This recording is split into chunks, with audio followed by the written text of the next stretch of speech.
Assalamualaikum warahmatullahi wabarakatuh. Waalaikumsalam warahmatullahi wabarakatuh. Alhamdulillah. Wassalatu wassalamu ala rasulillah wa ahlihi wa sahbihi wa wala, amma ba'd. Qala Allah Ta'ala, a'udzu billahi minasyaitonir rajim. Bismillahirrahmanirrahim.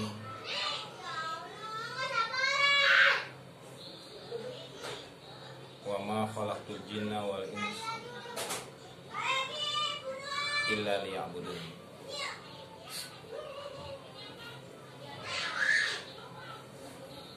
Qala Rasulullah Muhammad sallallahu alaihi wasallam,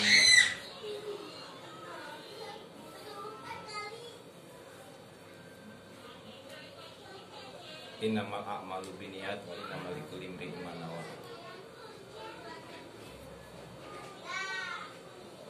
Faman kanat hijratuhu ilallahi wa rasulihi fa hijratuhu ilallahi wa rasulihi.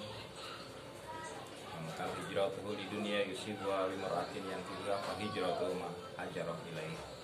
Rawahu muttafaqun alaih.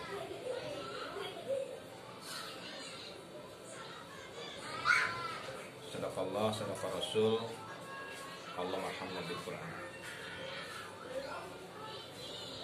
Sahabat-sahabat majelis yang dirahmati oleh Allah Subhanahu wa taala, sahabat-sahabat yang lain, puji dan syukur sama-sama kita panjatkan ke hadapan Allah yang malam hari ini sedang menyaksikan kita bersama duduk bersimpuh dalam suasana yang penuh keakraban, dalam suasana yang penuh dengan kasih sayang, dalam tujuan mengharapkan rahmat, kebaikan, berkah, anugerah,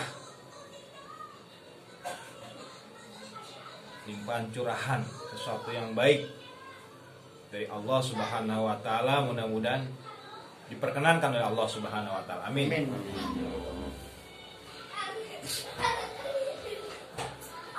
Salam dan selawat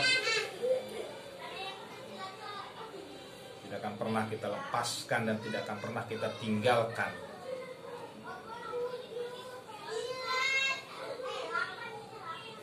walau nyawa terlepas dari jasad, walau nafas terputus dalam kerongkongan kita, akan selalu kita sampaikan kepada junjungan kita, guru kita, cahaya kita, teladan kita, syafaat kita,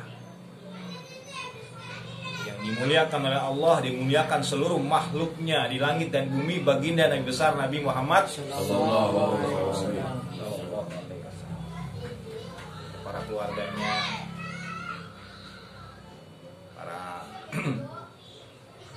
turunannya, para sahabat-sahabatnya, dan terlebih khusus pada umatnya, umat di akhir zaman atau di zaman sekarang ini, yang mereka tidak pernah mengenal, melihat dan bersama Rasulullah SAW, tapi mereka yakin dan percaya dan cinta kepada Rasulullah SAW. Mudah-mudahan manusia-manusia seperti itu, hamba-hamba seperti itu, diberikan keistimewaan oleh Allah Subhanahu wa taala. Sebab khusus di akhir zaman, zaman yang penuh dengan modernisasi, materialistis, orang sangat-sangat sulit untuk bisa keyakinannya, hatinya, kepercayaannya untuk tersambung dan terkait kepada Rasulullah Sallallahu Alaihi Wasallam.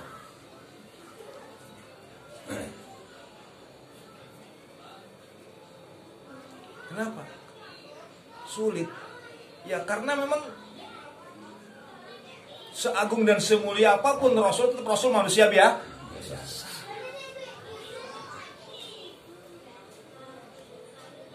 Sebagai kudratnya manusia biasa, dipandang oleh manusia yang sudah mabuk dengan materialistis, sudah mabuk dengan dunia, dia akan memandang sesuatu yang rendah.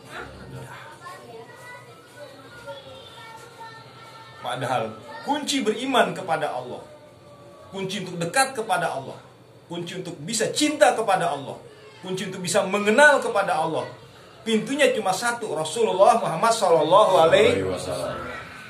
Sahabat-sahabat yang dirahmati,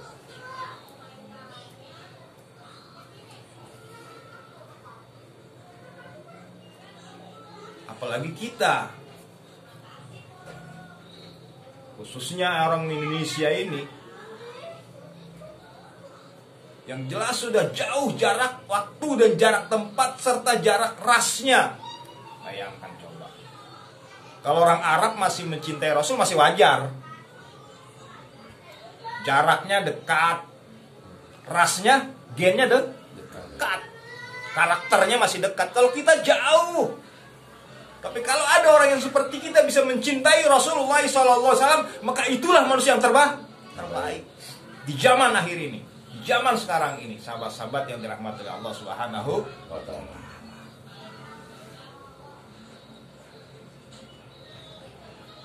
Dan inti konflik, tantangan yang dihadapi Rasul ketika menyampaikan kebenaran pun juga itu.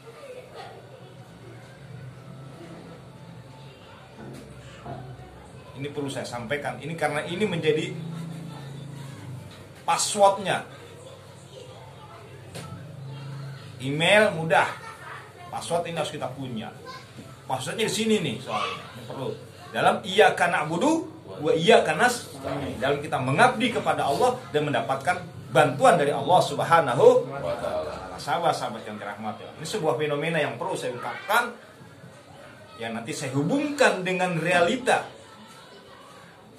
dengan kultural tradisi yang ada milik kita bangsa Indonesia. Tapi saya ingin ingatkan betapa hebatnya kalau seorang bangsa Indonesia, ras Melanesia, bisa mencintai Rasulullah yang dia adalah bangsa Arabi, yang rasnya adalah ras Semit, yang lebih dekat kepada kaum Qasaid atau Arya. Bayangkan coba, yang budayanya sudah jauh dengan kita, tapi kita bisa mencintai Rasulullah SAW. Masya Allah, ajib. Dan ini bagian daripada yang pernah diisyaratkan oleh Allah, oleh Rasulullah di dalam hadisnya. Ini sahabat-sahabat yang dirahmati oleh Allah SWT.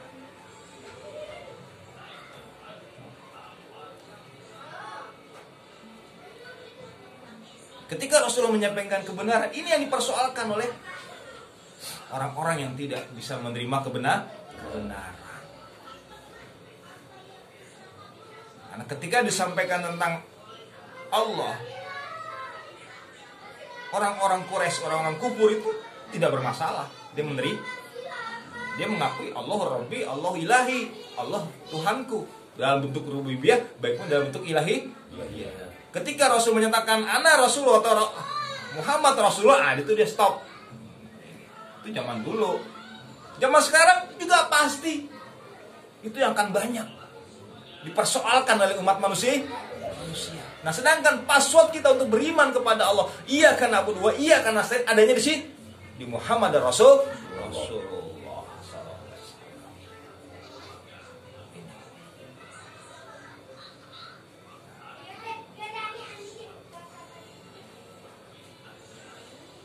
Jadi kunci keberhasilan kita membentuk keimanan, hakul iman pada Allah, iyyaka na'budu, haqqa tuqatih, takwa yang sesungguhnya, itu sangat bergantung bagaimana pengenalan kita kepada Rasulullah SAW. yang dengan penghinaan itu menimbulkan mahabbah kepada Rasulullah Shallallahu Alaihi Wasallam. Dan itu amatlah sulit bagi kita bangsa Indonesia, karena kita jauh jarak waktu, tempat dan genetikanya, karakternya jauh. Bayangkan. Dan ditambah lagi dengan problematik ajaran kebenaran yang disampaikan oleh Rasulullah itu sudah banyak dimodifikasi oleh bangsa Arab itu sendiri. Bayangkan coba. Hingga akhirnya sesuatu pelajaran yang bukan Islam, itu hanya merupakan budaya Arab, akhirnya dipahami oleh umat Islam itu sebagai Islam. Ada problematik seperti itu, sahabat-sahabat yang dirahmati Allah SWT. Padahal hakikat daripada al-Islam, inti daripada yang diajarkan oleh Rasulullah SAW, tidak pernah membedakan dari sisi kemakhlukan, baik itu tempat, waktu, dan ras, genetik. Bayangkan sahabat-sahabat yang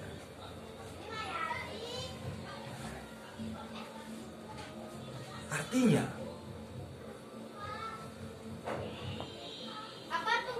bagi kita orang Indonesia adalah merupakan sebuah kemuliaan yang besar jika kita bisa beriman, benar-benar percaya dan benar-benar mencintai Rasulullah SAW yang memiliki perbedaan jauh dengan kita.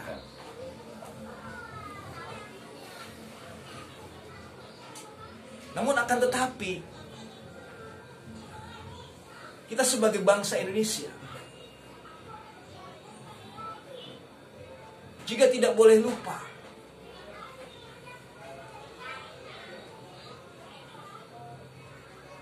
bahwa kita sebagai bangsa yang memiliki sebuah keutamaan yang tersendiri yang diberikan oleh Allah Subhanahu wa Ta'ala.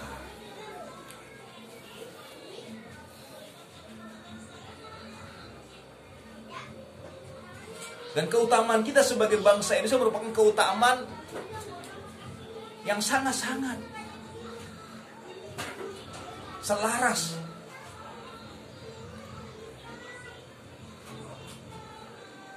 memiliki sinkronisasi benang merah dengan apa yang diajarkan oleh Rasulullah Shallallahu Alaihi Wasallam.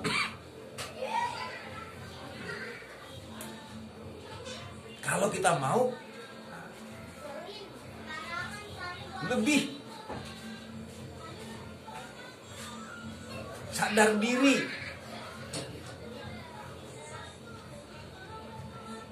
kita mau menghargai apa yang telah diajarkan oleh orang-orang tua kita dahulu.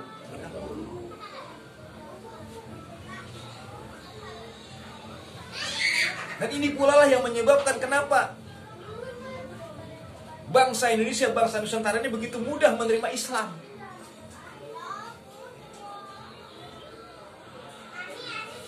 Kan apa yang diajarkan oleh Rasulullah SAW dengan apa yang diajarkan oleh orang tua kita itu memiliki sebuah benang merah, memiliki sebuah kesamaan.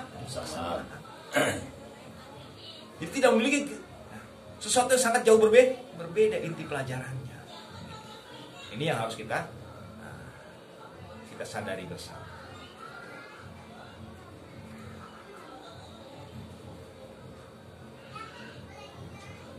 Sehingga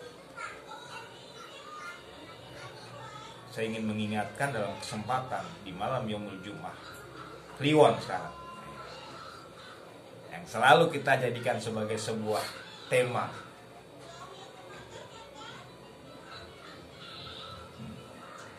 yang agar kita tidak lupa ternyata itu punya benang merah dengan apa yang diajarkan Rasulullah SAW. Walaupun banyak orang-orang yang mengaku mencintai Allah, mengaku mengikuti Rasulullah, yang begitu mudahnya memberikan sebuah vonis apa yang diajarkan oleh orang tua kita dahulu itu adalah tidak sesuai dengan Islam. Bayangkan. Pada Rasulullah sudah tidak ada. Ya karena yang berhak memvonis itu cuma Rasulullah Shallallahu Alaihi Wasallam. Al-haqqu min rabbik. Kebenaran itu intinya hanya kepada Allah Subhanahu wa Ta'ala. Dan tidak ada satu manusia pun yang mengklaim. Bayangkan. boleh dia menyampaikan kebenaran yang dia pahami, tidak boleh menghakimi orang lain.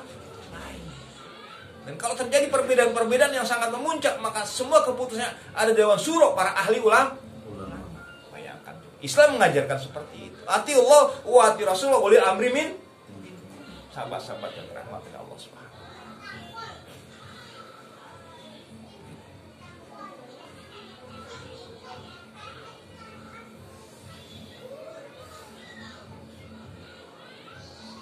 Mencintai Rasulullah Sallallahu Alaihi Wasallam dan mencintai apa yang menjadi jati diri kita, itu adalah merupakan sesuatu yang memiliki sinkronisasi benang merah. Kenapa? Karena Rasulullah sering menyampaikan jati dirinya, tidak pernah menghilangkan jati dirinya, walaupun leluhurnya orang yang kufur kepada Allah Subhanahu wa Ta'ala. Dia tetap menyebut Rasulullah dengan Muhammad bin Abdullah bin Abdul Muthalib, terus walaupun yang seterusnya itu sudah kufur kepada Allah Subhanahu wa Ta'ala, sudah musyrik kepada Allah, tapi dia tidak pernah menghilangkan jati dirinya. Dan apapun pelajaran yang baik yang sudah ada di sana, dia teruskan. Sebagaimana Ka'bah bukan Rasul yang bangun. Nenek moyangnya generasi pertama Nabi Ismail alaihissalam, tapi tetap dijaga dan dipelihara, dan kebenarannya tetap dijaga, dan ketidakbenarannya baru dibersihkan. Ketika banyak patung-patung yang berserakan dipajang di dalam Ka'bah dan di luar Ka'bah, tapi Ka'bahnya tetap dijaga.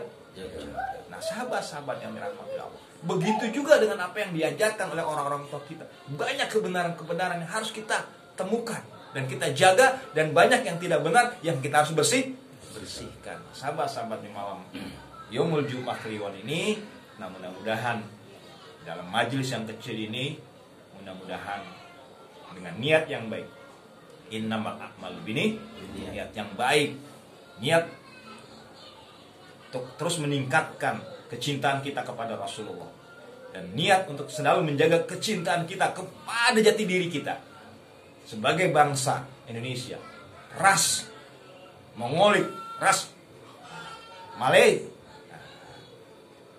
ras Nusantara, dengan segala kulturalnya, dengan segala pelajaran tetap terjaga. Karena Islam selalu membenarkan yang benar, walaupun itu bukan dari Arab, yang walaupun sudah ada sebelum Rasulullah datang. Jadi ini yang perlu kita harus lestarikan bersama di dalam majelis ini, bukan hanya memperkuat kecintaan kita kepada Rasulullah karena itu wajib, tapi juga harus memperkuat kecintaan kita kepada leluhur kita, kepada jati diri kita, bangsa dan negeri kita. Karena itulah yang diajarkan oleh Allah kepada Rasulullah Sallallahu Alaihi Wasallam. Itulah yang dicontohkan oleh Rasulullah Muhammad Sallallahu Alaihi Wasallam, yang kita sedikit-sedikit kita hidupkan, kita siarkan, kita kembangkan. Nah, mudah-mudahan ini bermanfaat buat kita semuanya, bermanfaat juga buat saudara-saudara kita, khususnya sebangsa dan setanah air, yaitu bangsa Indonesia yang sama-sama kita cintai. Nah, sahabat-sahabat yang dirahmati Allah Subhanahu wa Ta'ala, itu mungkin yang saya sampaikan sebagai sebuah mengingatkan dan memotivasi kita sebagai seorang muslim dan sebagai seorang bangsa Indonesia. Karena Islam dengan Indonesia pada akhir zaman ini tidak bisa lagi dipisah-pisah. Walaupun berbagai macam cara, mau animisme, mau dinamisme, mau ateisme, tetap tidak akan pernah bisa, karena Allah memang sudah memberikan sebuah jalan kudrat bahwa bangsa Nusantara, bangsa Indonesia, bangsa yang memiliki ruh jiwa yang sama dengan Rasulullah Sallallahu Alaihi Wasallam. Maka Islam berkembanglah yang paling besar di negeri kita dibandingkan negeri-negeri yang lain, dan mudah-mudahan ini menjadi rahmat buat bangsa Indonesia dan rahmat bangsa-bangsa yang lain. Terima kasih atas segala kehadirannya. Jazakumullahu khairan katsiran. Rabbana atina fid dunya hasanah wa fil akhirati hasanah wa qina adzabannar. Walhamdulillahirabbil alamin. Terima kasih. masih